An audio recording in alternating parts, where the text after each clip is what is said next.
awal manazilil akhirah. Tempat pertama kita menginjak rumah menuju akhirat. Artinya kita bicara tentang seputar alam kubur. Ma'asyiral muslimin yang dimuliakan Allah Subhanahu wa taala, di dalam sebuah hadis yang dikeluarkan Imam Tirmidzi, Nasai, Ibnu Majah dan yang lainnya, Nabi sallallahu alaihi wasallam bersabda, "Aktsiru dzikra hadhimil ladzatil maut." Perbanyak oleh kalian mengingat akan sebuah hal yang menghancurkan setiap kenikmatan. Kemudian Rasul mengatakan, apa itu al-maut, kematian. Pembahasan di malam hari ini kita akan membahas seputar kematian seorang mukmin. Kemudian apa saja yang terjadi saat kematian seorang mukmin ataupun kafir. Kemudian apa yang terjadi di alam kubur dan peristiwa-peristiwanya. Kemudian juga tentang gambaran azab kubur dan hal-hal yang bisa menyelamatkannya, termasuk juga bicara tentang ruh. Kemana ruh ini di dalam kuburan. Inilah pembahasan yang kita akan bahas di malam hari ini. Mudah-mudahan cukup waktunya. Ma'asyiral muslimin yang dimuliakan Allah Subhanahu wa taala, ada 4 perkara kemana seorang mukmin itu harus mengingat sebuah kematian. Pertama, karena mengingat kematian bisa menjauhkan kita dari maksiat kepada Allah Subhanahu wa taala. Karena orang yang tidak pernah mengingat mati, maka orang akan terbiasa melakukan maksiat karena dia pikir bahwa tidak ada kehidupan setelah kematian. Kemudian yang kedua, orang yang selalu mengingat kematian akan mempermudah untuk segera bertobat dan juga melakukan amal saleh. Kemudian yang ketiga, mengingat kematian adalah hal yang bisa mendatangkan rasa takut, sehingga orang tidak mungkin merasa aman dari azab kubur, dan dia akan berusaha untuk menghindarkan diri dari setiap penyebab yang akan menjerumuskan dari azab kubur. Tentu yang terakhir, mengingat kematian karena kematian sebuah kepastian, datangnya tanpa pemberitahuan, dan kematian bukan akhir dari sebuah perjalanan. Inilah hikmah kenapa kita disuruh mengingat kematian. Ma'asyiral muslimin yang dimuliakan Allah Subhanahu wa taala, Utsman ibn Affan radhiyallahu an, apabila berdiri di samping kuburan, maka Utsman selalu menangis. Tetapi kalau Utsman dibicarakan tentang kondisi neraka dan azabnya, maka Utsman ibn Affan biasa-biasa saja. Kemudian ditanyakan kepada Utsman ibn Affan penyebabnya. Kenapa kalau disebut atau melihat kematian dia menangis, tetapi kalau diceritakan tentang akhirat dia biasa saja? Maka jawaban Utsman ibn Affan radhiyallahu an mengutip sabda Nabi sallallahu alaihi wasallam. Kata Nabi sallallahu alaihi wasallam, kata Utsman, "Innal qabra awwalu manazilil akhirah. Fa in naja minhu fama ba'dahu aisaru minhu. Wa illam yanju minhu fama ba'dahu asyaddu minhu." Sesungguhnya kuburan itu, kata Utsman mengutip sabda Nabi, adalah awal tempat seseorang menuju akhirat. Kalau dia selamat di kuburan, maka setelahnya lebih mudah bagi dia. Tetapi kalau dia tidak selamat di dalam kuburan, maka setelahnya akan lebih keras kepada dia. Itulah kenapa kemudian Utsman menangis saat diceritakan soal kematian. Banyak riwayat yang dicantumkan oleh Imam Ibnu Katsir ketika memberikan catatan kepada ayat yutsabbitullahu alladhina amanu bil qauli tsabit. Allah tetapkan jawaban bagi orang-orang yang beriman dengan jawaban yang mantap saat fitnah kubur. Saya akan sebutkan beberapa riwayat yang berkaitan dengan kematian. Pertama, riwayat daripada Bara bin Azib radhiyallahu anhu. Suatu ketika, kata Bara bin Azib radhiyallahu an, kami keluar bersama Nabi sallallahu alaihi wasallam mengiringi jenazah seorang laki-laki dari Ansar. Maka ketika galian kubur itu sudah digali dan belum sampai kepada lahatnya, maksudnya lubang kedua dalam kuburan disebut lahat, maka Nabi sallallahu alaihi wasallam kemudian duduk dan kami pun duduk, kata Bara ibn Azib radhiyallahu anhu. Kemudian kata Nabi sallallahu alaihi wasallam, "Ista'idzu billahi min adzabil qabr." Mintalah perlindungan kepada Allah dari azab kubur. Rasul sallallahu alaihi wasallam menyebutnya marrataini aw thalathan, 3 kali. Kemudian Rasul menceritakan tentang ruhnya seorang mukmin. Kata Nabi sallallahu alaihi wasallam, "Innal 'abda al-mu'mina idza kana fi inqita'i minad dunya wa iqbali minal akhirati nazala ilaihi malakun minas sama bidul wujuh ka'anna wujuhahumus syamsu. Apabila seorang hamba mukmin, kata Rasul, ketika dia hendak berpisah dari dunia dan menghadap akhirat, maka turun malaikat dari langit yang berwarna sangat putih sekali. Wajah-wajah malaikat ini sangat putih. Dan yang dimaksud malaikat di sini tentu bukan satu malaikat, bukan malakul maut saja, tidak. Tetapi diiringi dengan rusulul maut namanya, pembantu-pembantu malaikat maut. Berdasarkan ayat Al-Quran, tawaffathum rusuluna, kami wafatkan dengan mengutus utusan-utusan kami. Menunjukkan bukan satu malaikat, tetapi banyak malaikat. Tentu banyaknya malaikat ini berdasarkan tugas masing-masing. Malaikat maut itu kan hanya mencabut nyawa saja. Selepas itu kemudian diserahkan kepada malaikat rahmat kalau dia seorang mukmin, atau kepada malaikat azab kalau dia orang kafir atau orang fasik. Lah tentu kondisi seperti ini, ikhwan, tidak ada yang tahu kecuali orang yang meninggal. Orang-orang yang menyaksikan di sekitarnya, orang yang sedang nazar itu, tidak ada yang tahu bahwa di situ ada malaikat. Yang tahu hanyalah orang yang sedang nazar saja. Karena sebagian para ulama ketika menjelaskan apakah orang yang meninggal dunia itu mampu melihat malaikat, sebagian ulama mengatakan ya, mereka akan melihat malakul maut, dan juga mereka akan diperlihatkan catatannya, walaupun hanya sekilas pandang saja. Catatan selama hidup dia itu dia akan diperlihatkan sekilas saja. Dan itulah kondisi-kondisi menakutkan, sehingga kenapa Rasul mengatakan saat orang seperti ini tidak boleh mengatakan kecuali kebaikan.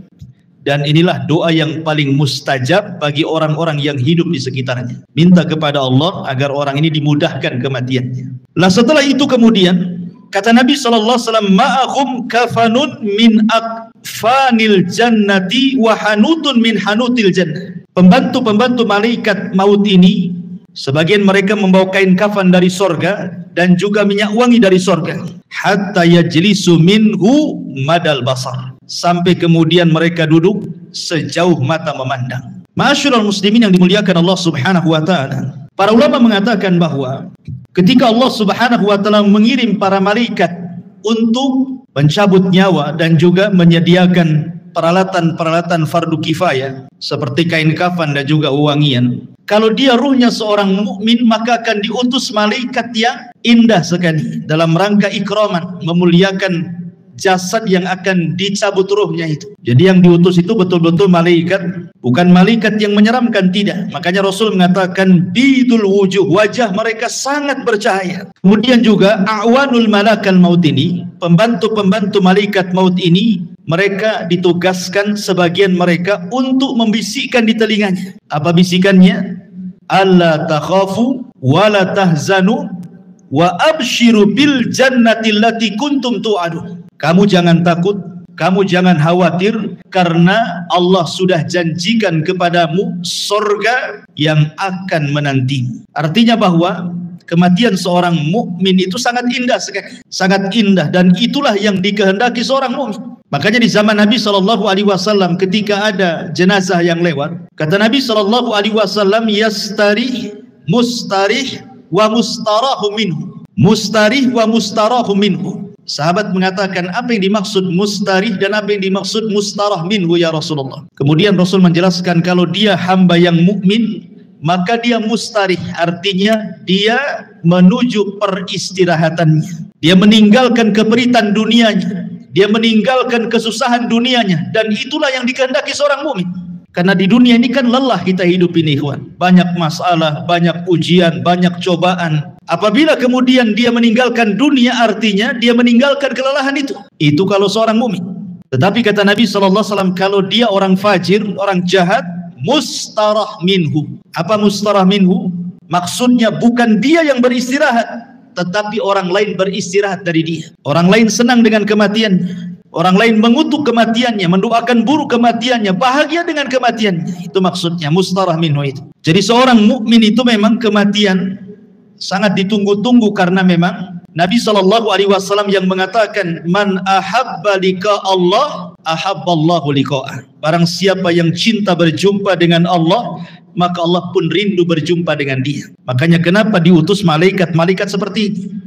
Kemudian setelah orang ini dihadapkan dengan malakul maut dan juga rusulul maut, maka kemudian dalam riwayat yang lain, malaikat maut akan menyeru kepada orang yang sedang sakaratul maut dengan panggilan, ya ayyatuhan nafsu at-tayyibah, wahai jiwa yang tenang, kanat fil jasadi tayyib, yang bersarang di jasad yang baik, ukhruji hamidatan, keluarlah dengan sangat terpuji, wa abshiri birauhi wa rauhanin wa rabbi ghairi ghadbah, berbahagialah, keluarlah wahai roh yang baik dengan dihadapkan kepada Rabb yang tidak pernah murka kepada anda. Dalam riwayat, marhaban binafsi at-tayyibah, selamat datang jiwa yang sangat baik, ukhruji ila rabbiki radiyatan mardiyah, keluarlah kepada Rabb yang sudah menanti kamu dengan keridhaan. Tentu panggilan seperti ini, ikhwan, akan merangsang ruh itu untuk cepat keluar. Makanya kalau kita melihat di masyarakat kan, terkadang ada orang yang nazar itu sampai berhari-hari tidak keluar-keluar ruhnya. Ada yang 1 minggu dia sakaratul maut, koma. Ada yang 1 bulan tidak mati-mati. Tetapi ruhnya seorang mukmin ketika dipanggil seperti itu, maka maka Nabi SAW kemudian mempermisalkan ruhnya seorang mukmin ketika dipanggil dengan kata-kata wahai jiwa yang tenang, maka ruhnya itu akan keluar seperti tetesan air yang terakhir fi famis siqa, dari mulut teko yang terakhir dia keluar. Kalau saya analogikan ini botol aqua, ini kan banyak airnya. Kalau kita buka tutupnya ini, kemudian kita tuangkan, tentu air yang pertama kali yang keluar pasti deras karena masih penuh dengan air kan. Tapi kalau seandainya air yang dalam botol ini hanya tinggal 1 tetes saja, kemudian kita tuangkan seperti ini, maka air yang 1 tetes itu akan mengalir dengan pelan kan, dengan pelan, kemudian jatuh persis di mulut teko tadi. Begitulah gambaran Rasul ketika menjelaskan ruhnya seorang mukmin itu keluar seperti tetesan air yang keluar yang terakhir dari mulut teko. Jadi akan lembut, lain dengan kalau kita langsung keluar begini kan langsung deras gitu ya. Tapi kalau tetesan yang terakhir kan lembut keluarnya, pelan, tapi pasti kemudian keluar. Begitulah Rasul menggambarkan ruhnya seorang mukmin apabila dicabut oleh Allah lewat para malaikat maut ini.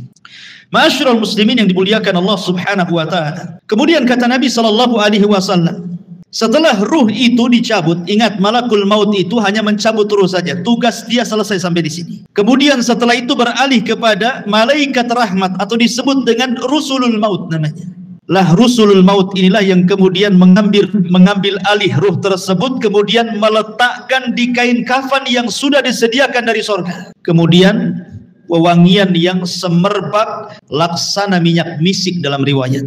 Jadi baunya itu membumbung sampai ke langit, sehingga setiap malaikat yang mencium baunya di langit itu, mereka akan bertanya, ruhnya siapa ini? Maka malaikat yang membawa ruh ini akan menyebut nama dengan nama yang dia sukai dipanggilnya di dunia dan mengatakan ruhnya fulan ibnu fulan. Maka semua malaikat di langit memuji ruh ini. Kemudian ruh ini diangkat sampai ke langit pertama. Maka kemudian penjaga pintu langit pertama membuka pintunya, kemudian naik ke langit pertama. Semua malaikat di langit pertama mendoakan ruh ini.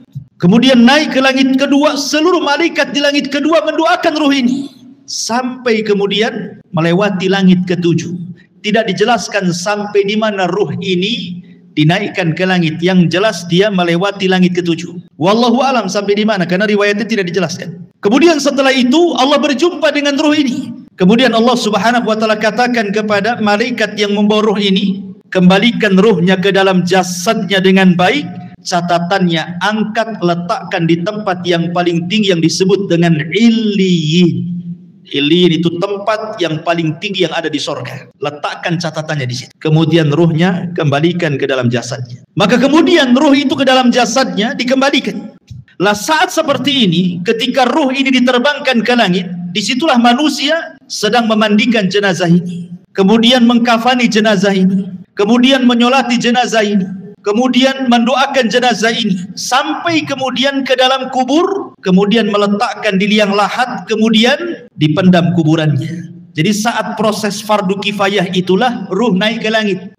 Jadi manusia sedang sibuk memandikan, mengkafankan, menyolatkan, menguburkan, maka ruh punya kesibukan sendiri karena dia sedang menghadap Allah Subhanahu wa ta'ala. Lah kemudian ketika selesai sudah penguburan, barulah kemudian ruh itu dihantar kembali ke dalam kuburnya. Lah ketika ruh dengan jasad ini kemudian kembali, disitulah orang yang ada di kubur ini sempat mendengar pembicaraan orang-orang yang di atas kuburan, termasuk suara terompahnya, suara sandalnya, dia mendengarnya. Termasuk apa yang dibicarakan di atas itu dia sempat mendengarnya. Apakah dia sedang menangis, apakah sedang mencela, ataukah sedang memuji, ataukah sedang berbicara tentang hal-hal tentang dia semua dengar. Dan itu berdasarkan riwayat Umar bin Khattab radhiyallahu an pernah bercerita ketika Nabi SAW selesai perang Badar. Kemudian pemimpin Quraisy itu semua mati di perang Badar dan dimasukkan ke dalam sumur yang tidak berpenghuni yang disebut dengan Qalibu Badri.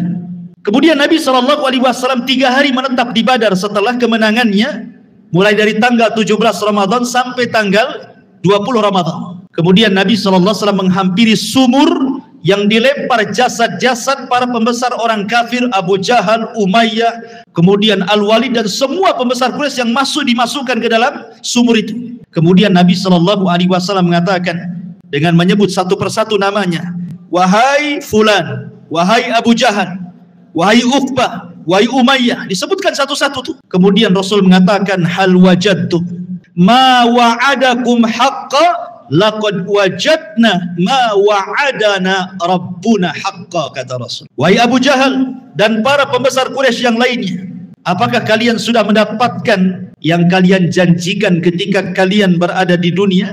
Kata Nabi SAW, sungguh kami sudah mendapatkan apa yang Allah janjikan kepada kami hari ini berupa kemenangan. Umar bin Khattab radhiyallahu an ketika itu merasa heran kenapa Rasul berbicara dengan sumur yang di situ jasad-jasadnya pembesar orang-orang Quraisy itu. Kata Umar, ya Rasulullah, bukankah mereka sudah jadi bangkai? Mereka tidak akan mendengar ucapan. Tapi Nabi SAW mengatakan, ya Rasulullah, ketika Umar mengatakan, atukallimu amwatan, kenapa kau bicara dengan orang mati? Maka Rasul mengatakan, wallahi ya Umar, ma antum asma lima aqulu lahum. Kalian tidak lebih mendengar dibandingkan orang-orang yang ada dalam sumur ini kepada ucapan. Artinya para pembesar Quraisy yang sudah mati, yang sudah dimasukkan ke dalam sumur itu sangat mendengar ucapan Nabi. Dari sini istinbat para ulama bahwa apabila orang masuk ke dalam kuburan, maka dia mendengar saat itu apapun yang dibicarakan orang di atas kuburan itu. Makanya pentingnya kita ini menjadi orang baik.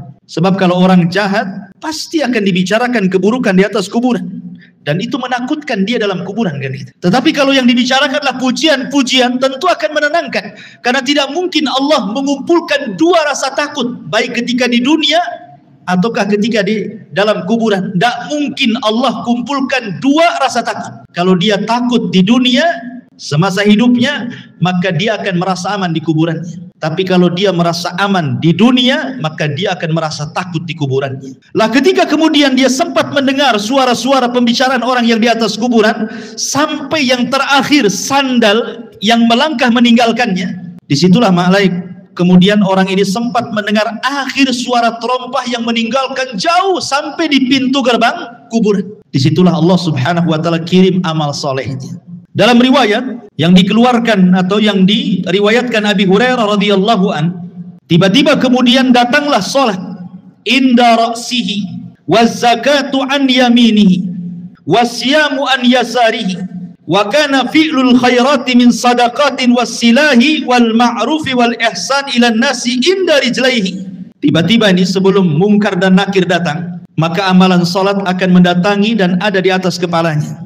Kemudian zakat di samping kanannya, kemudian puasa di samping kirinya, kemudian perbuatan kebaikan dari sedekah, menyambung silaturahim, memerintahkan kebaikan, berbuat baik kepada manusia diletakkan di antara kedua kakinya. Karena kan posisi dia berbaring. Ya, posisi orang yang dikuburkan berbaring. Sehingga di arah kepalanya ada sholat. Kemudian samping kirinya ada puasa. Samping kanannya ada zakat. Kemudian di sebelah kakinya ada sedekah, ada silaturahim, ada kebaikan, dan begitu seterusnya. Dan amalan-amalan ini menjelma sebagai manusia. Jadi amalan-amalan soleh itu, sholat akan menjadi manusia. Kemudian zakat akan menjadi manusia. Dan akan mengelilingi dia dalam kuburan. Sehingga kemudian ketika Munkar dan Nakir ini datang, kemudian hendak membentak dengan fitnah kubur, dengan pertanyaan-pertanyaan kuburannya dari arah kepalanya, maka amalan yang ada di kepalanya, amalan solatnya akan mendorongnya dan mengatakan, ma qibali madkhal, tidak ada jalan lewat sini. Kemudian yang ketika malaikat Munkar dan Nakir akan bertanya dari sebelah kirinya, maka akan didorong oleh amal soleh sebelah kirinya dan mengatakan, ma qibali madkhal, tidak ada jalan kau untuk bertanya kepada orang ini. Dan begitu seterusnya. Setiap kali malaikat Munkar dan Nakir bertanya ini dari arah mana saja, maka kalian dilindungi oleh amal soleh. Subhanallah ikhwan. Sehingga malaikat yang akan mau fitnah kubur ini kebingungan harus bertanya dari arah mana. Makanya kemudian disebutkan dalam riwayat ini, fayajlisu wa qad tamatsalat lahu syamsu wa qad danat lil ghurub fayuqalu lahu akhbirna amma nas'aluka fayaqulu da'uni hatta usalli. Ketika kemudian malaikat maut atau malaikat Munkar Nakir hendak bertanya, tiba-tiba tidak digubris, tidak direspon oleh orang ini dan mengatakan, jangan tanya saya hendak sholat. Dia kepikiran ingin sholat. Bayangkan, ruhnya seorang mukmin yang ada dalam kubur itu masih kepikiran ingin sholat dan mengatakan, da'uni hatta usalli, jangan dulu kau tanya aku sampai aku laksanakan sholat, katanya. Padahal sudah tidak ada sholat lagi di kuburan ini. Tapi begitulah ruhnya seorang mukmin, semangat ibadahnya itu sampai dalam kuburan. Akhirnya kemudian dia pun didudukkan dengan cara baik, kemudian juga ditanya dengan cara baik. Masalahnya dalam sebuah riwayat bahwa malaikat Munkar dan Nakir ini saat bertanya kepada ruhnya orang yang beriman ini, kata Nabi SAW bahwa bentuknya ini memang luar biasa, sangat menakutkan. Di mana suaranya kalbarki, suaranya malaikat Munkar dan Nakir itu seperti petir, menggelegar. Kemudian juga ucapannya seperti kilat dan wajahnya sangat menakutkan. Dari sini ikhwatu fiddin, pertanyaan semudah apapun dalam kondisi takut pasti akan sulit dijawab, kan? Anda saya tanya dengan pertanyaan-pertanyaan, tetapi kemudian setelah itu saya bunuh Anda. Pamannya saya letakkan pistol di kepala, kemudian saya tanya dengan beberapa soalan. Ketika rasa takut menguasainya, soalan semudah apapun akan sulit dijawab. Akan sulit dijawab. Ini kan soalan-soalan yang ma'ruf kita dengar di dunia. Siapa Rabbmu? Kita katakan Allah. Siapa Nabimu? Kita katakan Muhammad. Apa agamamu? Kita katakan Islam. Itu kan mudah. Mudah soalan ini. Tetapi dalam kondisi takut ikhwatu fiddin, walaupun soalan-soalan ini mudah dijawab, belum tentu orang bisa menjawab. Karena memang suara malaikat ini yang bertanya kepada orang ini luar biasa. Suaranya seperti kilat menggelegar, wajahnya menakutkan. Disinilah Allah Subhanahu wa ta'ala berikan hidayah kepada ruhnya seorang mukmin, kepada hamba seorang mukmin, dan Allah katakan, yutsabbitullahu alladhina amanu bil qauli tsabit. Allah akan tetapkan jawaban orang-orang yang beriman dengan jawaban yang mantap.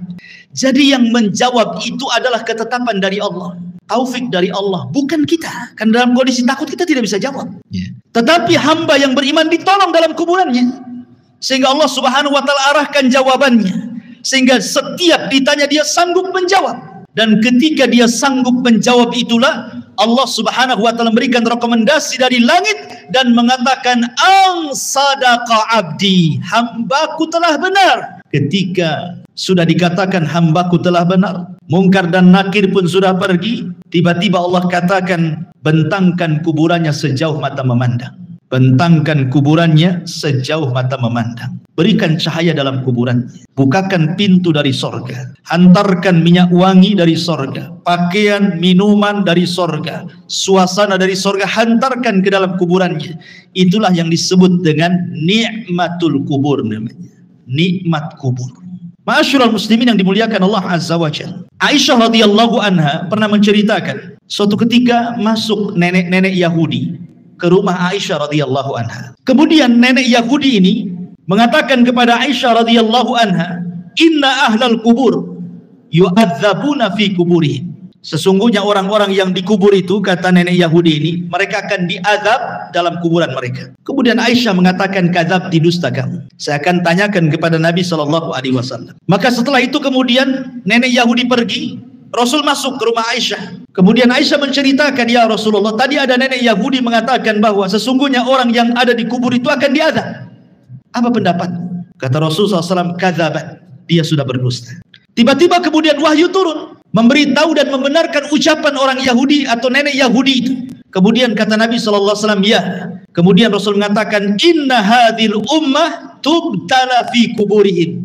Telah benar ucapan nenek Yahudi itu, karena setiap umat itu akan diuji dalam kuburannya. Maksudnya akan diuji dalam kuburannya, akan diberikan fitnah yang sangat menakutkan. Disinilah Nabi SAW mengatakan bahwa kuburan itu awal tempat seseorang menuju akhirat. Lihat, bayangkan fitnah kubur ini kan menyeramkan, ikhwan. Di mana suara malaikat menggelegar seperti petir, kemudian lisannya seperti kilat, wajahnya menakutkan. Apakah kita sanggup melewati fitnah kubur ini?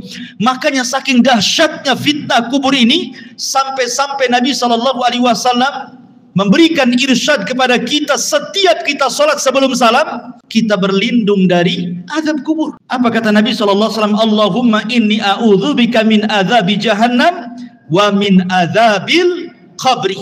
Tidak cukup wa min azabil qabri, wa min fitnatil mahya wal mamat. Dari fitnah kehidupan dan kematian. Fitnah kematian artinya fitnah kubur. Karena sangat mengkhawatirkan. Makanya wajar kalau seandainya Nabi SAW memerintahkan para sahabat saat kemudian menguburkan jenazah, disuruh minta dua perkara. Dan ini sunnah bagi antum yang mengantarkan jenazah ke kuburan. Ini jadi sunnah. Setiap antum mengantarkan jenazah ke kuburan, kemudian menguburkannya dan selesai penguburan, dua doa yang disunnahkan oleh Rasul sebelum antum pulang. Pertama, istaghfiru li akhi.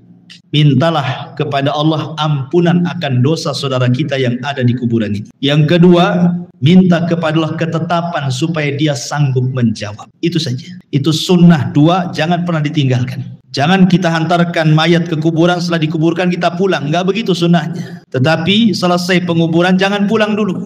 Kita dekati kuburan, kemudian kita kepal beberapa tanah kalau kita tidak ikut menguburkan. Kemudian kita letakkan di atas kuburannya. Kemudian kita katakan, "Ya Allah, ampuni orang ini. Ya Allah, tetapkan jawaban orang ini." Kemudian pulang. Itu sunnahnya. Ya. Ma'asyiral muslimin yang dimuliakan Allah Subhanahu wa taala. Kembali kepada hadis Nabi sallallahu alaihi wasallam. Kemudian Nabi sallallahu alaihi wasallam mengatakan, "Adapun ruhnya orang fajir, orang jahat, orang kafir, orang fasik, maka kemudian malaikat maut ini akan menyerukan dengan kalimat-kalimat yang sangat menakutkan saat kematiannya. Dia mengatakan, 'Ya ayyatuhan nafsul khabitha, kanat fil jasadil khabithi, ukhruji zamimatan wa abshiri bihamimin wa ghassab." Subhanallah. Malaikat maut mengatakan, "Wahai ruh yang jahat, yang hinggap di jasad yang jelek, keluarlah secara tercela dan habarkanlah dengan neraka yang menyala-nyala dan juga dengan nanah penduduk neraka." Coba bayangkan panggilannya. Wahai jiwa yang buruk, yang bersarang di jasad yang buruk, keluarlah secara tercela dan habar gembirakan dengan neraka yang menyala-nyala dan darah dan nanah penduduk neraka yang sudah menunggunya. Keluar kau. Ini panggilan menyeramkan, ikhwan.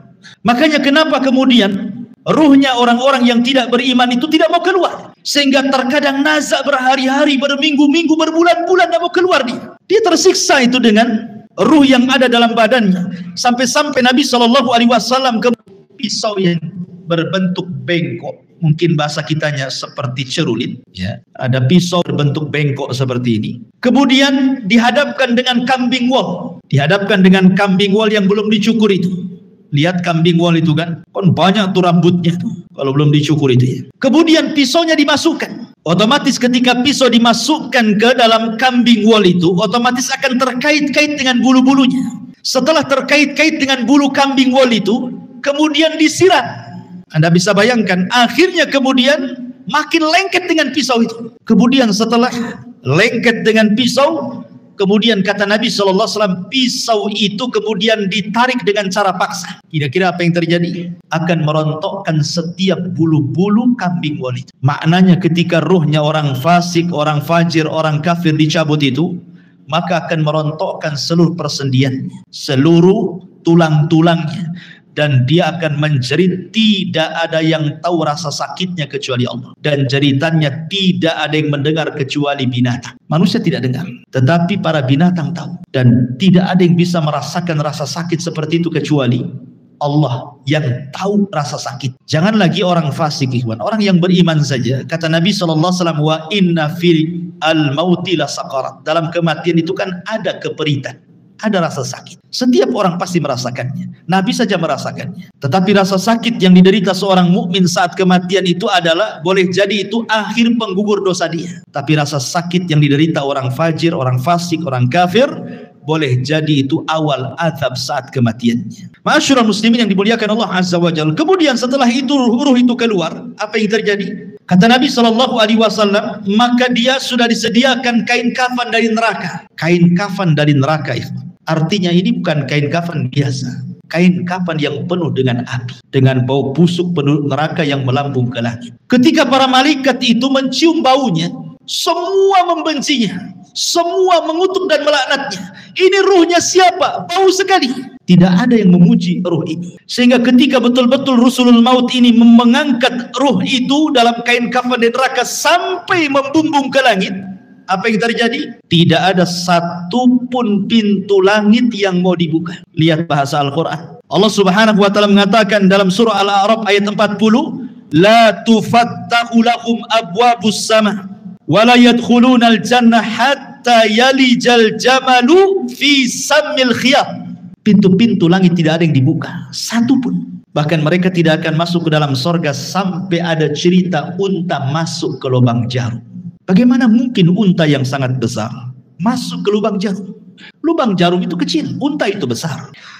Artinya bahwa selubang jarum pun pintu langit itu tidak akan dibuka, dan dia tidak akan menembus walaupun hanya langit pertama. Kemudian setelah itu Allah Subhanahu wa Ta'ala hanya berfirman kepada ruh yang jelek ini dan mengatakan, letakkan catatannya fi sijin. Sijin ini tempat di bawah dasar bumi. Kenapa tidak diletakkan di lapisan bumi pertama, kedua, ketiga, sampai ketujuh? Sebagian ulama mengatakan bumi menolak catatan amalnya. Bumi saja menolak. Di mana lapisan bumi pertama menolak untuk diletakkan catatannya. Kemudian turun lagi ke lapisan kedua, menolak juga.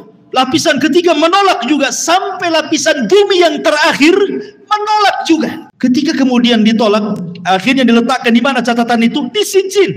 Ya. Di dasar bumi yang paling dalam. La haula wala quwata illa billah. Kemudian kata Allah Subhanahu wa Ta'ala dalam Al-Qur'an, "Wa man yusyrik billahi faka'annama kharra minas sama' fatakhtafuhu at-tayru aw tahwi bihi ar-rih fi makanin sahih." Maka ruhnya akan dijatuhkan, tidak dihantar malaikat, sehingga ruh itu seperti terbang yang disambar burung ataupun dihempaskan dengan angin, sehingga ketika ruh ini kembali ke dalam jasadnya seperti orang yang jatuh dari ketinggian. Begitulah rasanya. Anda bisa bayangkan, Anda jatuh dari atas ketinggian 20-30 meter saja, rasanya luar biasa sakit. Itulah yang akan dirasakan oleh ruhnya orang jahat ketika dilempar dari langit kemudian menyatu lagi dengan jasadnya. Apa yang terjadi ketika itu? Kalau dia memang amalan solehnya mungkin kurang, dia sholat tapi mungkin jarang-jarang, atau mungkin sholatnya asal-asalan, datang itu amalan-amalan sholat dia, atau mungkin amalan-amalan yang lainnya, tetapi sosoknya menjadi orang lemah, tidak bisa kemudian menolak malaikat mungkar dan nakir yang akan menghajar dengan pertanyaannya, tidak sanggup menolak. Lain kalau dia seorang yang beriman, maka amal solehnya akan menolak dia, ya. Sehingga akan sulit kemudian mungkar dan nakir mendekatinya. Tetapi kalau dia amal solehnya mungkin ringan saja, dia sholat kadang tidak, dia akan datang amal-amal yang lainnya, tetapi tidak bisa melindunginya. Sehingga dengan mudah mungkar dan nakir itu dalam kondisi sudul wujuh, kata Rasul, sangat buruk sekali wajahnya, hitam kelap, kemudian membentak dengan suara petir, dengan suara kilat, menakutkan, Sehingga ketika ditanya, man rabbuk, siapa Rabbmu, wa ma nabiyuk, siapa nabimu, wa ma dinuk, apa agamamu, pertanyaan ini ringan. Tapi karena ketakutan yang bersangatan, dia pun tidak bisa menjawab dan mengatakan, wallahi la adri, aqulu kama qala an-nas wa fa'altu kama fa'ala an-nas. Aku tidak tahu. Aku mendengar, pernah mendengar apa yang diucapkan manusia seperti itu. Dia tidak bisa menjawab. Ketika dia tidak bisa menjawab berkali-kali apa yang terjadi, maka Allah Subhanahu wa taala akan mengirim penyeru dari langit dan mengatakan, an kadzaba abdi, hambaku telah berdusta. Subhanallah. Disebutkan dalam riwayat, summa yuqayyadu lahu a'ma, asam, akma, abka. Didatangkan kepadanya orang yang buta, orang yang tuli, orang yang bisu, wa fiyadihi mirzabatun, di tangannya ada gada yang sangat besar, lau dzuriba biha jabalun lakana turaba.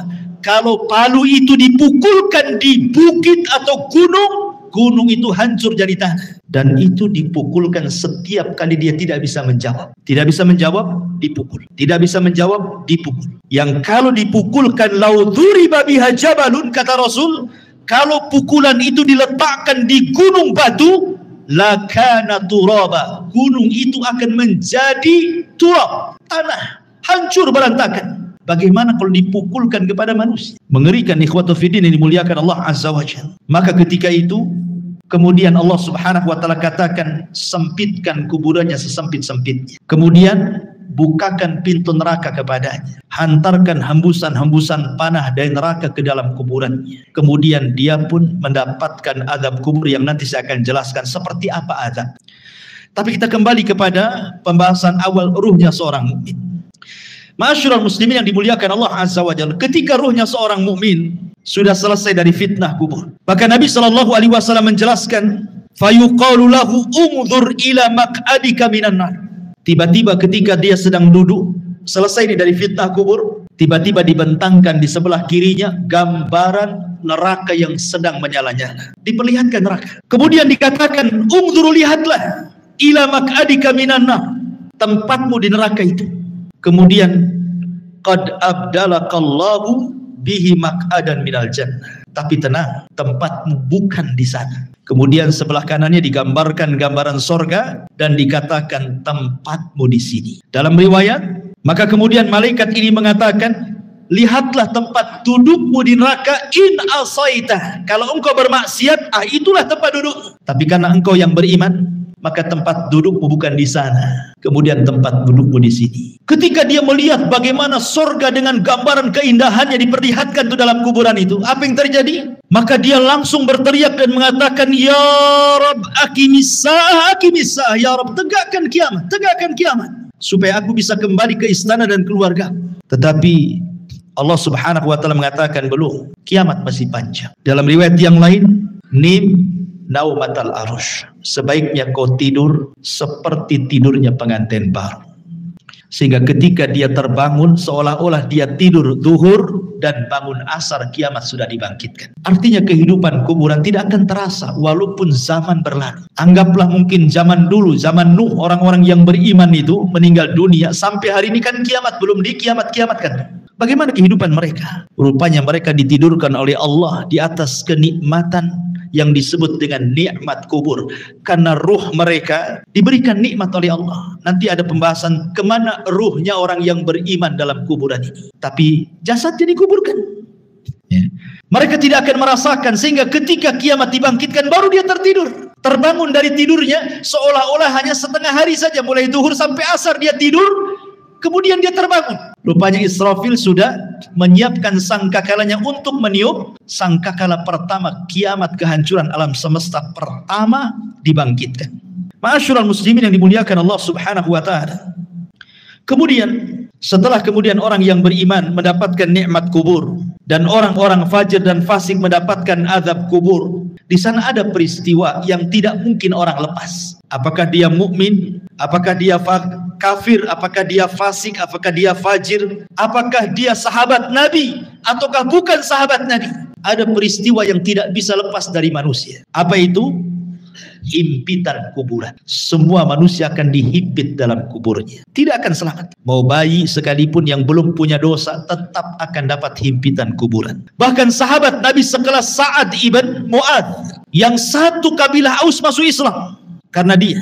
Kemudian saat kematiannya 70.000 malaikat tidak pernah turun dari langit, turun pula ke bumi untuk ikut memandikan jenazahnya. Tapi Rasul mengatakan kalau ada orang yang selamat dari himpitan kubur, Sa'adlah orangnya. Tapi Sa'ad pun tidak selamat. Bayangkan, himpitan kubur tidak akan menyelamatkan siapapun. Mau sahabat Nabi atau bukan sahabat Nabi, mau orang yang beriman atau orang kafir, semua akan merasakan himpitan kuburan ini. Tapi sebagian para ulama membahas, tentu akan ada perbedaan himpitan bagi orang yang beriman dengan himpitan bagi orang kafir atau fasik. Sebagian ulama mengatakan adapun himpitan bagi orang yang beriman itu seperti ibu memeluk anaknya. Rasa kasih sayang seorang ibu kepada anaknya, seperti itulah bumi ketika menghimpit, laksana seorang ibu memeluk anak. Karena kita ini dari tanah dan akan kembali kepada tanah. Jadi tanah itu seperti ibu bagi kita. Sehingga ketika himpitan tanah itu menghimpit setiap jasad orang yang beriman, maka tidak akan merasakan rasa sakit sedikit pun, karena itu bentuk sayang seorang ibu kepada anak. Tetapi kalau yang dihimpit itu orang kafir, orang fasik, orang fajir, orang jahat, maka dia akan merasakan sakit yang luar biasa. Dia akan menjerit-jerit. Semua tidak ada yang mendengar kecuali binatang jeritannya, karena akan mematahkan semua tulang, persendian, dan begitu seterusnya. Ma'asyiral muslimin yang dimuliakan Allah Azza wa Jalla, inilah sekilas gambaran ruhnya orang mukmin, fasik, fajir, fasik, munafik, dan begitu seterusnya saat kematian. Kita masuk pada pembahasan yang kedua tentang macam-macam azab kubur. Ma'asyiral muslimin yang dimuliakan Allah Azza wa Jalla, azab kubur itu adalah sebuah hal yang wajib kita imani. Syekhul Islam Ibn Taimiyah rahimahullahu taala mengatakan, waqad tawataratil akhbar an Rasulillah sallallahu alaihi wasallam fi thubuti adabil qabri. Habar-habar tentang adab kubur, kata Syekhul Islam Ibn Taimiyah, derajatnya sampai tingkat mutawatir. Jangan sampai diingkari, karena riwayatnya mutawatir. Artinya mutawatir itu banyak sekali riwayatnya. Dan dikatakan oleh Al-Imam Al-Munawi, adabul qabri haqqun. Adab kubur itu sebuah hak adanya. Dan Imam Ghazali mengatakan, man angkarahu fahuwa mubtadi'un. Siapa yang mengingkari adab kubur, maka dia adalah ahli bid'ah. Dan Imam Suyuti mengatakan, adzabul qabri huwa adzabul barzakh. Adab kubur adalah adab barzakh. Udhifa ilal qabri li'annahu al-ghalib. Kenapa disebut kubur? Karena memang umumnya orang dikubur. Tapi sebenarnya ini disebut dengan barzakh. Barzakh itu artinya penghalang tembok antara kehidupan dunia dengan kuburan. Makanya tidak akan bisa orang itu mengintip kehidupan kuburan. Kenapa? Karena ada barzakh, tembok yang menghalangi antara kita dengan mereka. Walaupun Anda pasang CCTV sekalipun, kita letakkan CCTV dalam kuburannya, maka kita tidak akan mampu melihat mungkar, nakir, peristiwa apapun yang ada di kuburannya. Ingat, karena ada barzakh tadi. Barzakh itu penghalang antara kehidupan kita di atas bumi dengan kehidupan di bawah bumi. Ma'asyiral muslimin yang dimuliakan Allah Subhanahu wa taala. Bicara tentang adab kubur, ada 9 poin yang ingin saya jelaskan. Yang pertama, tadi sudah dijelaskan dalam riwayat yang kita sudah lalui penjelasannya, adz-dzarbu bimitraqatin min hadidin. Pertama, pukulan dengan palu dari besi yang bisa menghancurkan gunung. Dan itu berdasarkan hadis Anas ibn Malik radhiyallahu anhu yang dikeluarkan Imam Bukhari, di mana disebutkan bahwa fayasihu sayhatan yasmauha man yalihi illa tsaqalaini. Ketika dia dipukul dengan palu itu, tidak ada manusia atau jin yang mendengarnya kecuali makhluk dari selain keduanya. Artinya jin dan manusia tidak bisa mendengar jeritannya. Yang bisa mendengar hanyalah binatang-binatang itu. Binatang mendengar jeritan kita, tetapi manusia dan jin tidak bisa mendengarnya. Kemudian yang kedua, yufrashu lahu qabruhu naran wa yulbasu naran wa yuftahu lahu babu ila an-nar wa yudayyaku alayhi qabruhu wa yudrabu bimitraqatin azimatin law dhuriba biha jabalun la sara turaba wa yubashshiru bil adzabi fil akhirah. Kemudian yang kedua, azab kubur itu terkadang dalam bentuk dihamparkan tikar dari neraka, dipakaikan pakaian dari neraka, dibukakan pintu dari neraka, disempitkan kuburannya, diletakkan palu yang bisa menghancurkan gunung, dan ditakut-takuti dengan azab akhirat. Bayangkan orang yang di kuburan, sebagian mereka dibentangkan tikar dari neraka, dipakaikan pakaian dari neraka lagi, dibukakan pintu dari neraka lagi, disempitkan lagi kuburannya. Subhanallah. Ini azab kubur yang kedua. Gambaran azab kubur yang kedua bisa dibaca dalam hadis yang dikeluarkan Imam Ahmad, Abi Dawud dari hadis Bara bin Azib. Kemudian yang ketiga, al-khasfu fil ardi. Terkadang dibuat gempa dalam kuburan. Yang merasakan orang yang dikubur saja tuh. Kita di atas bumi tidak ada gempa, tapi yang ada di kubur itu merasa digempakan, seolah-olah dia kemudian bumi itu digempa-gempakan, dan dia merasakan seperti itu. Dan ini berdasarkan hadis Ibnu Umar radhiyallahu anhuma yang dikeluarkan Imam Bukhari dan Muslim.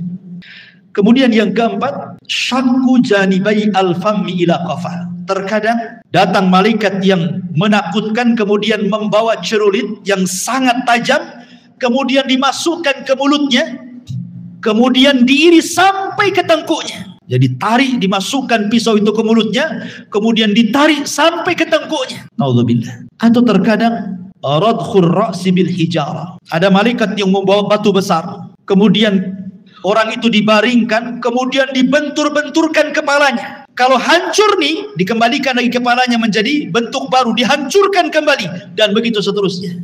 Terkadang al-harqu fi tannuri minan nar. Disediakan satu mangkok, satu bejana yang sangat besar, isinya air yang mendidih dari api neraka, kemudian digorengkan di dalam. Atau terkadang as-sibahatu fi nahri min damin ma'adh-dharbi bil hijarah. Tiba-tiba kemudian dia dihadapkan dengan sungai, semuanya bentuk darah. Kemudian dia diletakkan di tengah-tengah sungai darah itu. Kemudian dia akan berenang, tidak bisa ke pinggir, karena setiap ke pinggir maka akan dipukulkan batu yang sangat besar ke mulutnya, sehingga dia akan berputar-putar sampai mati hidup lagi, dan begitu seterusnya. Dan 4 poin ini berdasarkan hadis Bukhari yang dikeluarkan atau yang diriwayatkan oleh Samurah ibn Jundab radhiyallahu anhu. Kemudian yang nomor 8, ishti'alul malil masuk minal ghanaim ala sahibi. Kalau dia dahulunya di dunia suka mencuri ghanimah, harta rampasan perang yang belum dibagi, maka harta itu akan didatangkan dan akan menyala-nyala seperti api yang sangat besar dan menyambar-nyambar dirinya. Atau yang terkadang, yang terakhir yang nomor 9, wa ma'ahadal adab al-hissi hunaka aidan adabul ma'nawi. Ini kan adab hissi, adab badan ya.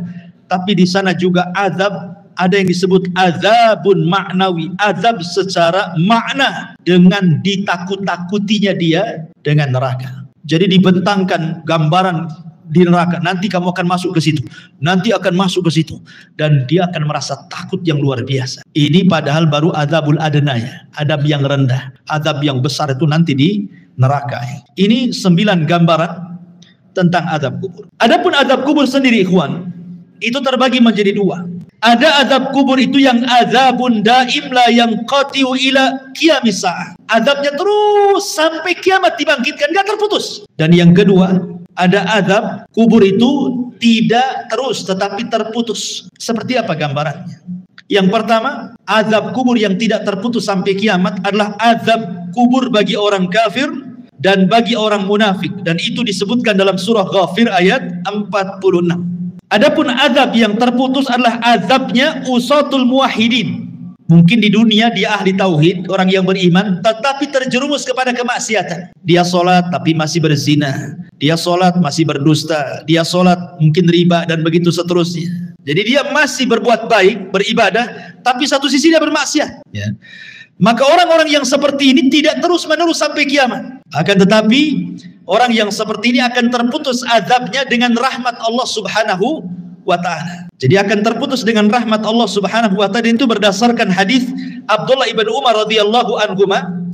Nabi mengatakan, inna ahadakum idza mata urida alaihi maq'aduhu bil ghadati wal ashi, in kana min ahlil jannah famin ahlil jannah, wa in kana min ahlin nar famin ahli nar, yuqalu hadza maq'aduka hatta yab'atsaka Allahu ilaihi yaumal qiyamah. Kata Nabi SAW, sungguhnya salah seorang di antara kalian apabila mati maka akan ditampakkan tempat duduknya siang dan malam. Kalau dia termasuk penduduk sorga, maka dia akan menjadi penduduk sorga.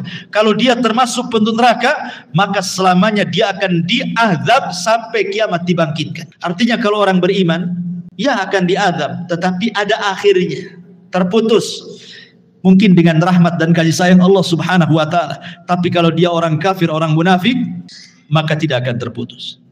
Kemudian pembahasan yang keempat tentang apa penyebab azab kubur. Penyebab azab kubur yang paling dominan adalah an-namimatu, orang yang suka mengadu domba. Wa adamu tanazzuh minal baul, dan tidak perhatian dengan kebersihan hadas.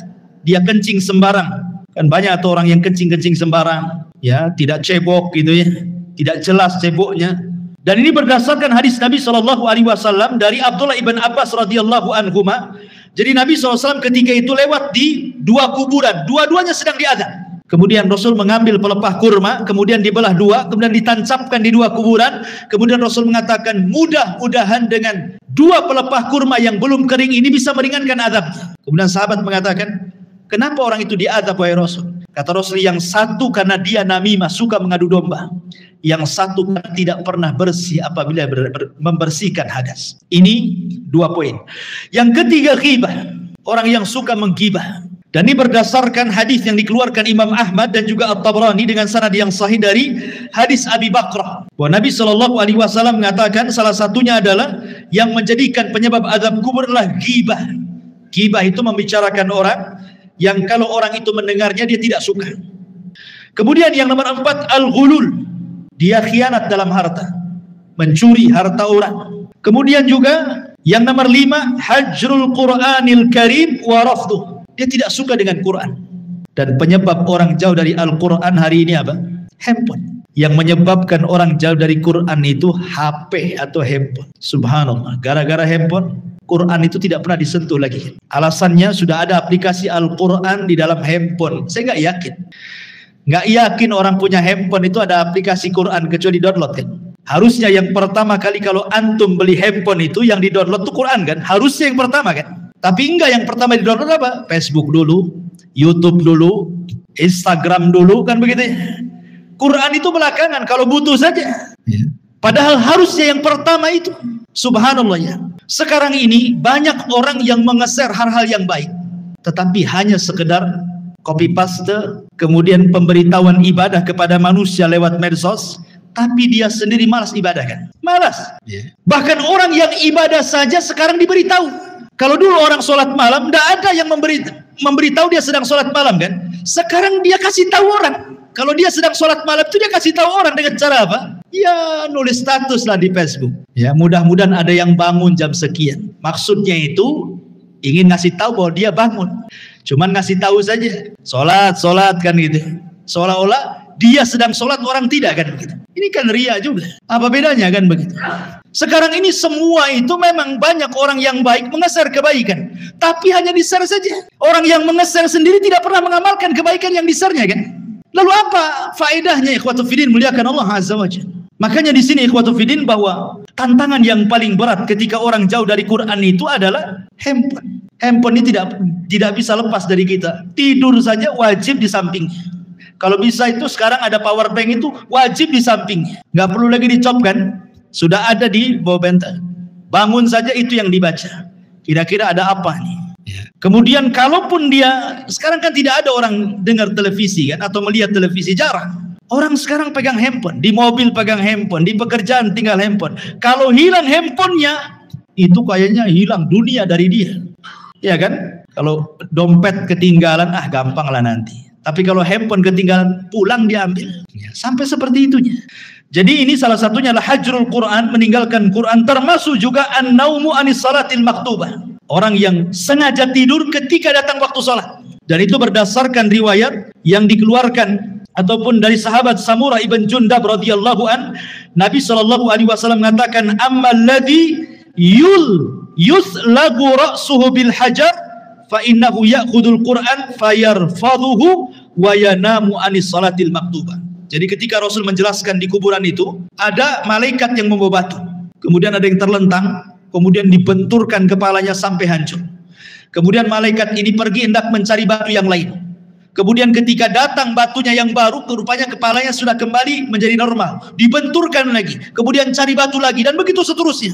Kemudian Rasul menjelaskan bahwa adapun kenapa adab orang ini seperti ini. Pertama, karena dia tidak pernah membaca Quran. Yang kedua, karena dia tidur saat datang waktu sholat. Nah ini yang keenam. Kemudian yang ketujuh, al-kadhib. Orang yang suka berdusta. Dan sekarang dusta ini paling mudah dilakukan dengan medsos. Sekali lagi kembali ke medsos. Apalagi musim politik. Hari-hari. Musim politik ini jangan nge-share asal-asalan. Karena terkadang untuk menjatuhkan lawan, terkadang menyebarkan berita hoax. Kita tidak tahu. Ya, contoh umpamanya, akhir-akhir ini kita mendengar Saudi Arabia mengadakan pesta itu. Hollywood itu apa itu ya? Pesta hantu. Ya. Hoax, Iwan. Tidak ada itu cerita kayak gitu. Dari mana? Itu hoax yang disebarkan untuk menjelek-jelekan negara sana kan itu. Itu kan sedang membuka festival apa? Ya, ceritanya begitu. Ya, memang dia membuka semacam wahana wisata. Kemudian di situ ada hantu-hantuan. Ya, mungkin ada orang sana yang berpenampilan seperti itu. Kemudian disebar seolah-olah Saudi mengadakan acara seperti itu. Ikhwatu fiddin, muliakan Allah Azza wa Jalla. Nah, berita-berita seperti ini, kalau kita hanya melihat YouTube saja, oh seolah benar kan? Ya. Ini berita hoax. Kadang-kadang kita mudah terpancing dengan berita-berita seperti ini. Hanya karena melihat YouTube saja kan. Nah ini hati-hati. Kalau kita mungkin hanya sekedar membaca, oke lah. Tapi kalau kemudian sampai mengeser kan sama aja dengan hantu menyebarkan dusta kan. Nah itu kan hati-hati. Ini penyebab azab kubur terbesar hari ini adalah dusta. Karena orang berdusta paling mudah sekarang. Nulis status share, copy paste share, selesai. Dia tidak sadar bahwa dia sedang berdusta. Kalau dulu berdusta itu, paling 1-2 orang yang kena korbannya. Sekarang kita berdusta ini bisa ribuan orang kena korban ikhwan. Dengan cara melihat itu semua kena. Dengan berita yang kita share. Nauzubillah. Ya. Dan ini kata Al-Hafidh Ibnu Hajar rahimahullahu ta'ala. Wa innama istahaqqa ta'dzib lima yanshau an tilka kadzbah. Bahwa kata Imam Al-Hafidh Ibnu Hajar rahimahullah mengatakan. Sesuatu hal yang berhak mendapatkan azab kubur. Ketika seseorang mudah kemudian menyebarkan berita dusta. Kemudian yang nomor 8 zina berdasarkan hadis Samurah bin Jundab. Kemudian yang nomor 9 aklur riba, memakan dosa riba. Kemudian yang nomor 10 asyirku wal kufru, kesyirikan dan kekufuran. Termasuk juga niyahatul mayit. Niyahatul mayit itu maksudnya orang yang hidup. Ketika ada yang meninggal orang yang dicintainya, dia pun meraung-raung, menjerit-jerit seolah-olah menolak takdir Allah. Seolah-olah menolak takdir Allah. Ini bahaya karena membuat orang yang meninggal itu diazab. Kata Nabi SAW, yu'adzabul mayyitu bibukai ahlihi. Bahwa mayit akan diazab dengan tangisan orang yang hidup kepadanya. Makanya antum wajib laki-laki yang menggunakan akalnya, kalau ada keluarga yang meninggal, nasihati. Biasanya wanita-wanita yang suka niyahani. Ya, nasihati mereka, jangan menangis, tabah, sebab dengan tangisan orang hidup itu menjadikan si mayat diazab masalahnya. Nah, ini juga termasuk daripada azab kubur dan banyak sekali. Kemudian secara singkat amal-amal yang bisa menyelamatkan dari azab kubur. Pertama, perbanyak baca surah Al-Mulku. Tabarakalladzi biyadihil mulku wa huwa ala kulli syai'in qadir. Perbanyak baca surat Al-Mulk. Kemudian yang kedua, perbanyak amal saleh. Kemudian yang ketiga, berdoalah agar kita diwafatkan di hari Jumat. Berdoa kepada Allah agar kita diwafatkan di hari Jumat. Dan kita bersabar saat ditimpa sakit. Kalau seandainya kita sabar saat sakit kemudian meninggal, boleh jadi itu husnul khotimah. Karena saat-saat orang sakit itu biasanya setan lebih dekat dibandingkan saat dia sembuh. Ingat, orang sakit itu lebih dekat dengan setan dibandingkan dengan Allah. Karena biasanya kalau orang sakit, ikhwan, apalagi kalau sudah bertahun, itu biasanya mudah putus asa. Terkadang di antara mereka lah sudah lebih mati saja daripada nyusahkan orang hidup, ya. Atau terkadang menolak takdir, kenapa saya terus yang sakit? Kenapa kok gak disembuh-sembuhkan? Kemudian bayangannya macam-macam. Akhirnya malas ibadah, ya. Kemudian juga istiqomah. Dan istiqomah ini berat. Ya, tetapi inilah yang bisa menyelamatkan dari azab kubur. Kemudian juga al-mautu bimurabitan fi sabilillah. Kematian saat menjaga perbatasan saat jihad. Kemudian juga yang paling penting berdoa. Berdoa kepada Allah Subhanahu wa taala dan senantiasa mengamalkan ketakwaan kepada Allah, dan yang paling penting lagi menjauhi sebab-sebab Azab kubur yang tadi saya sebutkan tadi ya, dusta, namimah dan begitu seterusnya. Tapi pembahasan yang terakhir bicara tentang ruh. Kemana ruh saat manusia sudah selesai pertanyaan mungkar dan nakir, artinya selesai fitnah kubur. Berarti masuk ke nikmat dan azab kubur kan itu. Kemana ruh ini saat nikmat ataupun azab kubur? Baik. Ma'asyiral muslimin yang dimuliakan Allah Subhanahu wa taala. Al-Imam Ibnul Qayyim rahimahullahu taala, beliau mengatakan dalam kitabnya Ar-Ruh, pembahasan di mana ruh ini. Pertama kita akan bagi tentang ruh ini. Ruh para nabi. Pertama ruh para nabi. Ruh para nabi tentu berada fi a'lal illiyin, berada di tempat yang paling tinggi yang disebut dengan rafiqil a'la. Karena Nabi SAW ketika meninggal dunia, kemudian malaikat maut mengatakan kepada Nabi dua pilihan, apakah engkau mau hidup terus di dunia dengan kemenangan yang sudah diraih, ataukah mau menyusul teman-temannya di tempat yang paling tinggi di sorga. Maka Rasul mengatakan, Allahumma ila rafiqil a'la, saya memilih ke tempat yang paling tinggi di sorga. Jadi ruhnya para nabi berada di rafiqil a'la. Kemudian yang kedua, arwahus syuhada, ruhnya para syuhada, orang-orang yang mati syahid.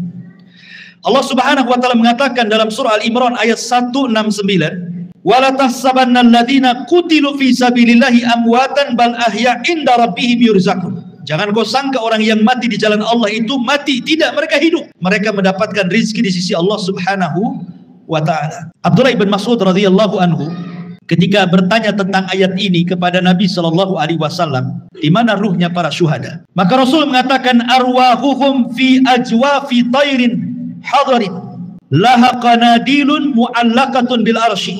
Jadi ruhnya para syuhada berada di kendil-kendil, dibawa oleh ketiak burung sorga, kemudian diletakkan digantungkan di arsy Allah Subhanahu wa taala. Jadi ruhnya para syuhada berada di kendil-kendil yang dibawa terbang oleh burung-burung, kemudian digantungkan di bawah arsy. Ini ruhnya para syuhada. Kemudian yang ketiga, arwahul mu'minin salihin, ruhnya orang-orang yang beriman yang saleh. Maka takunu tuyuran ta'alluqus syajaril jannah, maka ruhnya orang-orang yang beriman yang soleh, mereka akan digantungkan di pohon-pohon sorga. Mereka akan digantungkan di pohon-pohon sorga. Adapun yang keempat, arwahul usad, ruhnya orang-orang yang ahli maksiat. Dia orang Islam tapi ahli maksiat, berzina, berdusta, berjudi dan begitu seterusnya. Dia orang Islam tapi usad ahli maksiat. Maka dijelaskan bahwa mereka tetap ditahan dalam kuburannya, karena mereka tidak bisa keluar dari kuburannya dan mereka merasakan adab kubur. Mereka tidak bisa keluar dari kuburan. Kemudian juga yang nomor 5, Imam Ibnul Qayyim rahimahullah ta'ala mengatakan, masih membahas tentang usad, maksudnya orang yang ahli maksiat. Minhum man yakunu mahbusan ala babil jannah, kama fi haditsil akhar, ra'aitu sahibakum mahbusan ala babil jannah. Adapun orang-orang yang beriman, yang ahli maksiat, kemudian maksiatnya sudah selesai diadab. Kan tadi saya katakan bahwa orang yang beriman yang ahli maksiat kan adab kubur tidak terus, tapi terputus karena rahmat Allah Azza wa Jalla. Lah sebagian ruhnya itu diletakkan di halaman pintu sorga. Ya, di halaman pintu sorga kata Imam Ibnul Qayyim rahimahullahu ta'ala. Kemudian yang keenam, ruhnya orang-orang kafir. Tentu ruhnya orang-orang kafir, mereka diadab dan tidak bisa keluar dari kuburan, dan mereka akan bolak-balik masuk neraka. Tetapi sekali lagi ikhwatu fiddin muliakan Allah Azza wa Jalla, keterangan para ulama seperti ini tidak bisa kita katakan dengan jazm, dengan tegas, karena soal ruh itu kan tidak ada yang tahu kecuali. Makanya Al-Imam Ibnul Qayyim rahimahullahu ta'ala ketika Al-Imam Ibnu Utsaimin rahimahullahu ta'ala ketika ditanya tentang ruh ini, maka beliau mengatakan ruh itu urusan Allah Subhanahu wa ta'ala, dan ini adalah perkara gaib, kita tidak bisa menetapkan kecuali dengan dalil. Ini kan hanya ijtihad para ulama saja seperti ini. Tetapi hakikatnya ruh di kuburan itu di mana? Wallahu a'lam.